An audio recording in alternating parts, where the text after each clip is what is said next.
What's up, everybody? I hope you're doing well. Today, we're going to talk a bit about blogging. I love blogging, like a lot, yet I haven't really spoken about it in a while. And I was reflecting on why I haven't been talking about blogging as much as I'd like to. And I think a big reason why is because so many therapists are allergic to blogging. But I want to come back to blogging and try to offer some tips to make it feel more accessible to everybody. And I also want to talk a little bit about what looks different in 2024 with blogging compared to when I first started private practice skills in 2018. It does look a little bit different, but there's also a lot of things that are kind of the same. So if you've been allergic to blogging, this episode is for you. I'm going to offer some tools to help it feel more simple, more simplified, so that hopefully you can start leveraging the benefits of blogging as well. Okay, so first let's dive into talking about what's different about blogging in 2024 compared to even like 5 years ago. One big change that I know everybody's talking about is AI. Now, a common fear that I hear circulating around is that because AI is present, is it gonna just like bump all of us off the map? Us mere humans just trying to generate content online will be no match for AI who can, index every little piece of information on the internet and regurgitate a well-written summary. In actuality, with the surge of AI-based content, Google is not looking to regurgitate the same content over and over and over again. It's pushing to the top of the search results pieces of information that feel unique. What does this individual person, or maybe it's this specific individual company,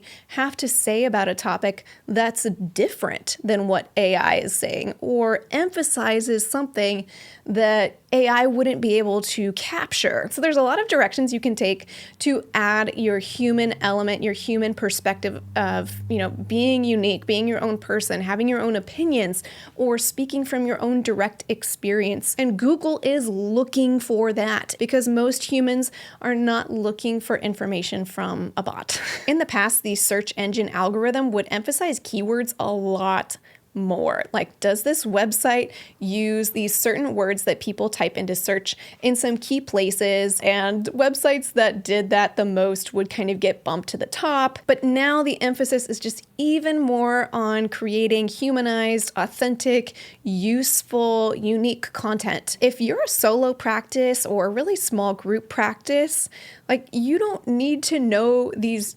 intense SEO strategies that the big organizations are using to kind of outcompete other big organizations. You just need to understand who you are and what sorts of unique perspectives you have to offer the world that might be useful for somebody to hear. The emphasis is less on regurgitating the top tips for getting something right or doing some task. Instead, you're going to want to focus on what your unique take is. And Google is watching for that sort of thing. It wants to see that you are acting like a human being, and that means not just repeating whatever is already out there. I'm realizing now as I go through my script for this episode that I probably could have ordered this in a more helpful way, but we're here now. The next thing in my script is to talk about debunking myths about blogging. I feel like I've already kind of started to do that, but okay, here's the section where I talk about debunking myths about blogging. And the first myth is that blogging is dead. I don't know why this keeps coming up because the data supports how helpful blogging is on so many levels. So these are some stats named in the Marketing School podcast. I'll link to the episode in particular below in case you want to listen to it. But they asked whether blogging is still worth it in 2024, and they surveyed 1 million websites. So they found that websites with a blog have 79% more search traffic compared to websites that don't have a blog. They have 11% more repeat visitors. They have 194% more organic social traffic. That's people finding your page through social media. They have 292% more brand queries. So that's when somebody does a Google search for your specific practice in this case. Like if somebody does a Google search for private practice skills, that is a brand query. And on average, they have an 8% higher conversion rate. So for us, that would translate to, people booking a session with us. If all of that just sounded like a whole bunch of jargon mumbo jumbo, just suffice it to say that all of that says that blogging is still very relevant in 2024. Another myth about blogging is that you have to blog weekly or have a whole bunch of blogs before you reap any benefits from blogging. And that is just not true. Now, Google is emphasizing more so high quality content. If you could put a higher quality piece out, if you just wrote one blog a month or even one blog a quarter, that's going to be so much more valuable than just pushing out content if you're kind of cutting corners to make that frequency happen. Another myth I'd like to debunk is that your blog post needs to offer the ultimate expertise on whatever topic it's speaking to, or needs to kind of have all pertinent information relevant to that topic. Now, of course, you're going to have some level of expertise because you've gone through all of this training as a therapist, but I mean, like, you don't have to present yourself as like, I have the ultimate expert information that's available out there on this particular topic that I'm speaking to. Somebody else can have that. The researchers out there, or whoever it is, the textbooks, etc., maybe they have that ultimate expertise, but you have lived experience. You're sitting with your clients in your office or doing your teletherapy, and you can speak to that lived experience of, oh, so many clients get stuck on this part of the therapy process, or so many clients have trouble understanding this element of this therapeutic technique that I utilize. Let me explain that. Those are the things that you can really lean into. You don't have to be an expert. And the last myth that I'd like to debunk is that the only blogs worth writing are the ones with amazing keywords. Yes, keywords are still super useful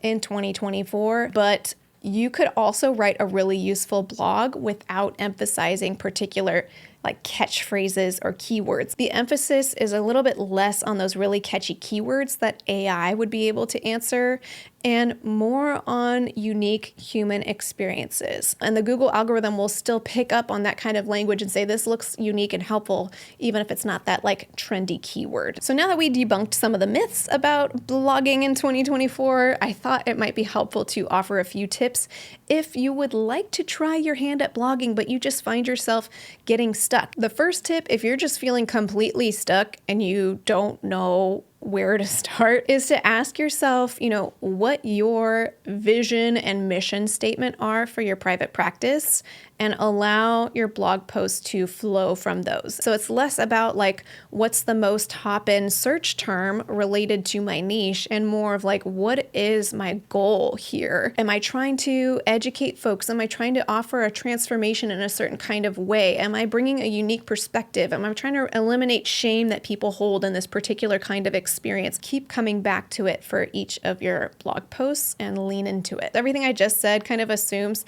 that you already have a blog topic that you're writing about, and not everyone knows what blog topic to write about. So I'd like to offer a few tools to help you come up with blog topics. One is super simple. Use answerthepublic.com. You can type in like a word or a phrase, like let's say panic attacks, right? And then it's going to give you a whole bunch of information about that search query. You can kind of think about it a little bit more creatively and with some critical thinking and say, oh, this is interesting. Here's some terms that people are typing into Google. Does this spring any sort of inspiration for what I could speak to for folks who are typing this kind of query into a Google search? Another tool, if you're feeling stuck, is to ask ChatGPT for help. I do not suggest asking AI to essentially write your blog post for you. I like to see ChatGPT as an assistant. I might ask ChatGPT a question like how to overcome a panic attack now. See what ChatGPT says, and you can ask it to elaborate or change its response, give more bullet points or elaborate on bullet point number 5, and have a whole kind of conversation with AI on it. And then from ChatGPT's response, use that as a reference point for here's what other people on the internet are saying when somebody asks for help with a panic attack now. What do I think about this advice? Are there any steps that are missing in here? Think about whatever ChatGPT gives you with a critical framework and think, ooh, actually, I would tweak that, or I would have a lot more to say on this topic that it just named in one sentence. So that's a great way to utilize AI in a way that then you can write your very own original content without just regurgitating the same stuff that's already out there, because that's not innovative in any way. Another tool, if you're feeling totally stuck with blogging, is assuming you have some general topic in mind, you can sit down with a friend and just talk about that topic out loud and record a voice memo while you're talking it through. Even if the friend is remote, you can just record a voice memo and, text it to your friend. Because the way our brains work when we're using our mouth to talk is different than our brains work when we're putting pen to paper or typing on a computer. And you can either listen back to the voice memo and then get inspiration from it and start typing, or you can even use a service to transcribe whatever your voice memo says into text, and then you can edit the text into a blog post. Another tip if you're feeling stuck with blogging is to set a goal to have your first blog post be just super not perfect, like on purpose. Make a not great blog post. It might be, hello, I'm Marie Fang.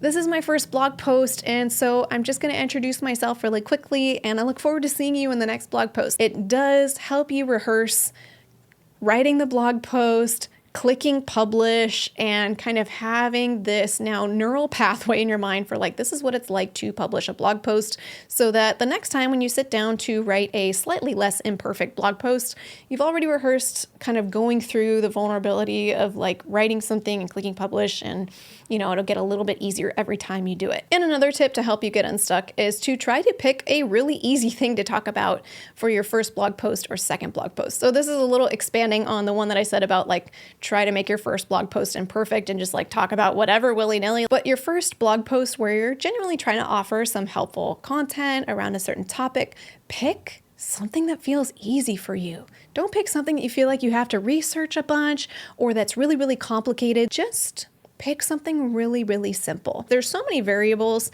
administratively when you're getting used to writing a blog that can create snags for people that I don't also want the content itself to be something you get snagged on. Wait until blogging starts to feel more second nature to you over time to talk about some of those more complicated topics. So these are just a few tips that I can find helpful to overcome writer's block or getting stuck writing a blog. And I get that even with everything I just said, the whole thing can feel so scary, and I think that's normal. I get that temptation that a lot of us can have to hide behind kind of like academic language, expertise, and those things have their place. But if you use your genuine language, like how do you talk to clients when you're sitting in session, then it's going to come through much more authentically to the reader of your blog and also to Google. Like Google sees that stuff and loves it, pushes your content higher in the search results. And before we close, I'd like to thank TherapyNotes.com for sponsoring this video. TherapyNotes helps with all of your practice management needs, from scheduling to notes to billing. They have a HIPAA-secure telehealth platform for all users and so much more. If you'd like to check out TherapyNotes, you can get 2 months to try it for free without any commitment just by clicking the link in the description of this video. I hope you found this helpful to you. If you have any tips that you would add either to, make your blogging relevant for 2024 or to help folks get unstuck from like writer's block on their blog, feel free to leave it in the comments below so others can glean from your experience. And until next time, from one therapist to another, I wish you well.